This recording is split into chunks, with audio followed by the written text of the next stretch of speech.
O termo Sandman, que em tradução literal significaria algo como Homem-Areia, à primeira vista, parece um nome bizarro e clichê de um vilão de super-heróis e quadrinhos, como é o caso do antagonista homônimo do Homem-Aranha. Porém, esse nome vai muito além disso. Tirando a já mencionada referência às HQs da Marvel, você certamente já ouviu o termo em ocasiões distintas. Afinal, existe Sandman no folclore, na música, no cinema, na literatura e nos quadrinhos. Desde a cultuada música Enter Sandman, da banda Metallica, ao antagonista do áudio homônimo da franquia Doctor Who, até a obra literária oitentista sobre um serial killer, o Homem-Areia já foi mencionado inúmeras vezes, em diversas mídias e sob distintas abordagens. No entanto, é provável que nenhuma delas tenha causado tamanho impacto, sobretudo na cultura pop, do que a versão concebida pela mente engenhosa do escritor Neil Gaiman, enquanto trabalhava pela DC Comics em meados dos anos 80. The Sandman, como ficou conhecida sua obra, é até hoje um dos seus trabalhos mais celebrados e aclamados, o que não é dizer pouca coisa para o artista responsável por criar outros títulos memoráveis como Stardust, American Gods e a cultuada obra literária Coraline e o Mundo Secreto, que ficou mundialmente conhecida por sua adorada adaptação para os cinemas em animação stop motion. Curiosamente, a origem da história de Morpheus e dos Perpétuos se originou em um projeto anterior fracassado da DC Comics. No ano de 1939, chegava no universo dos quadrinhos o super-herói Sandman, alter ego de Wesley Dodds, um homem que trajava roupas formais, um chapéu fedora e uma máscara, combatendo criminosos usando uma arma que disparava um gás e que fazia adormecer. Essa habilidade justificava o seu nome, que faz referência ao personagem do folclore escandinavo que coloca pessoas para dormir usando uma areia mágica e que as levariam ao mundo dos sonhos. Inclusive, há um detalhe curioso de que quando uma pessoa acorda com os olhos sujos e remela, é um sinal de que a entidade despejou a sua areia do sono, levando o indivíduo a adormecer. Embora em nosso país não tenhamos um Sandman, ele recebeu um nome bastante peculiar de João Pestana.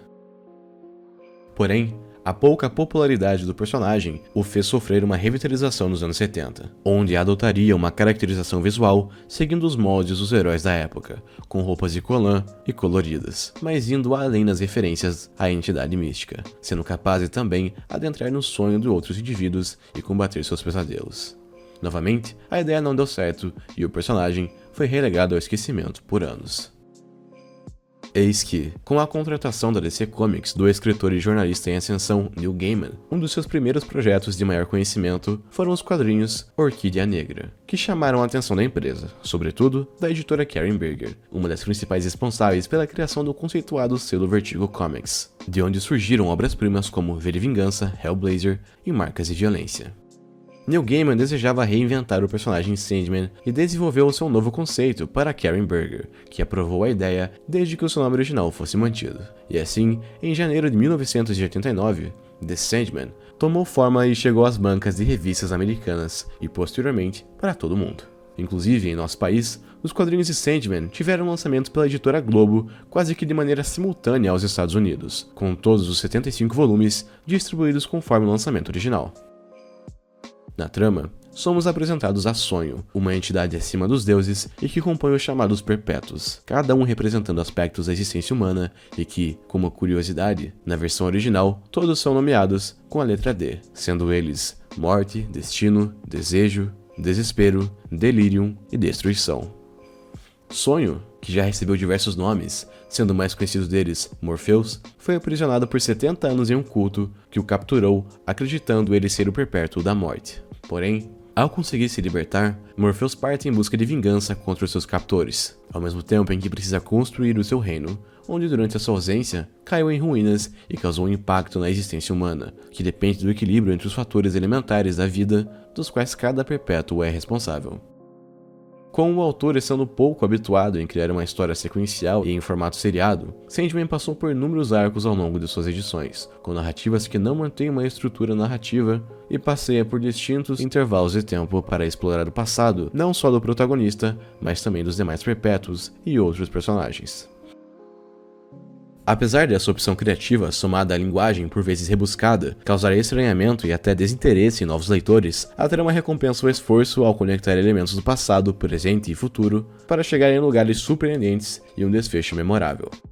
Seguindo o formato adotado pelas edições de colecionador das 75 edições, Sandman se distribui em 10 arcos, sendo eles Prelúdio e Noturnos, Casa de Bonecas, Terra de Sonhos, Estação de Brumas, Um Jogo de Você, Fábulas e Reflexões, Vidas Breves, Fim dos Mundos, Entes Queridos e O Despertar.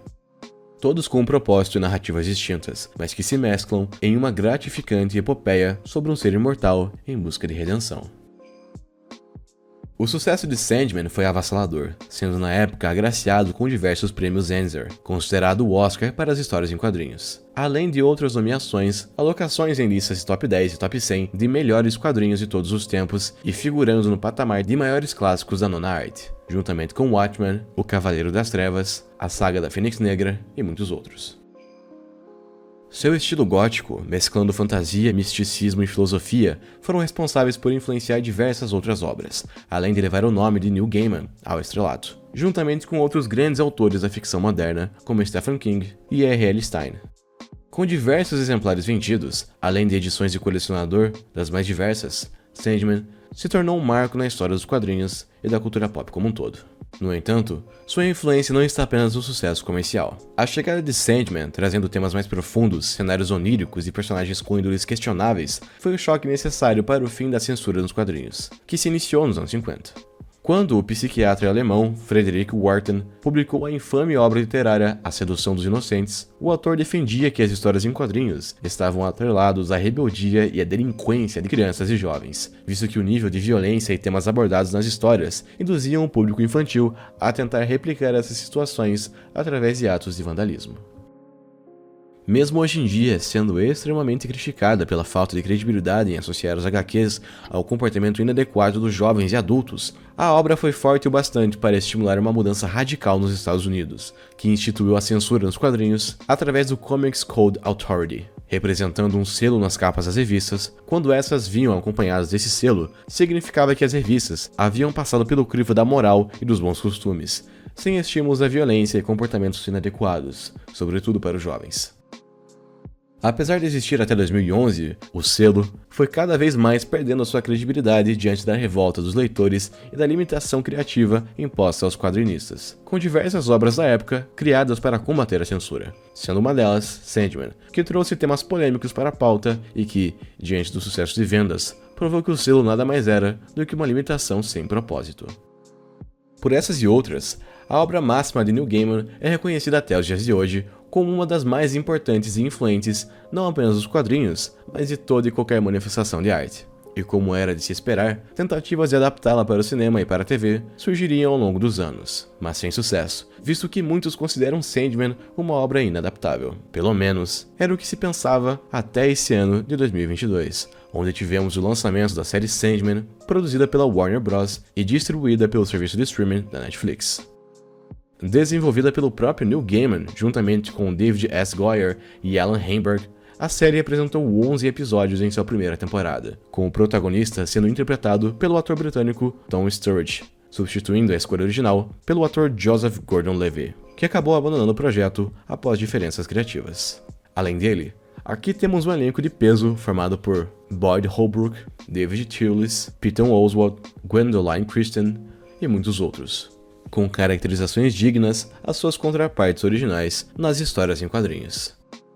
A série tem sido muito ovacionada pelo público e crítica, sendo um sucesso da audiência na Netflix, que possui mais um excelente carro-chefe para sua supremacia no mercado de streaming. Para aqueles que ainda não tiveram com a obra original de Neil Gaiman, a série tem vindo como uma ótima porta de entrada para novos públicos adentrarem no complexo universo dos Perpétuos, ao mesmo tempo em que agrada os fãs mais adorosos devido à fidelidade do material fonte. Ainda assim, não deixa de ser mais do que recomendável ler Sandman, uma obra atemporal e que ajudou o universo dos quadrinhos a ultrapassarem o status de forma de entretenimento e ganharem um reconhecimento como uma manifestação de arte.